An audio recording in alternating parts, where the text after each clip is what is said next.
Last year, public infrastructure received a budgetary allocation of $666.2 billion. Also in 2024, the National Insurance Scheme NIS minimum pension witnessed an increase from $35,000 to $43,025 per month. Senior Minister with responsibility for finance Dr. Ashni Singh last year said that this will amount to an additional $2.6 billion of disposable income, which is expected to benefit over 27,000 persons.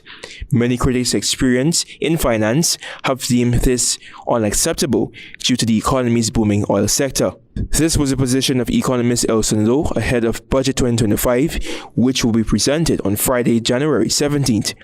Wastage last year, I believe in the order of $200 billion due to a lack of improvement of the system, monitoring and evaluation of projects and of feasibility studies and so on being carried out. Opposition leader Aubrey Norton remarked that too much emphasis was placed on the public infrastructure. It's not solely a case of people up against the size of the infrastructure budget. It is doing it at the expense of the quality of life of the people. He argued that the government at times has wasted resources on projects that are not beneficial to citizens. You see them digging up roads that were properly done, to redo them to be able to spend the money.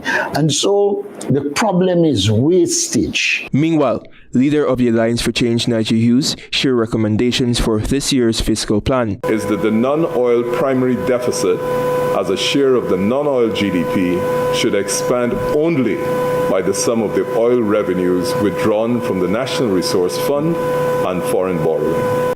At the micro level, the AFC leader proposed that anyone who is earning $2 million or less will pay no income tax.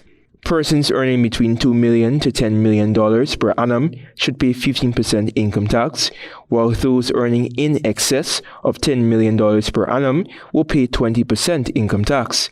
The party's potential presidential candidate clarified that these recommendations will also be included in the AFC's elections manifesto.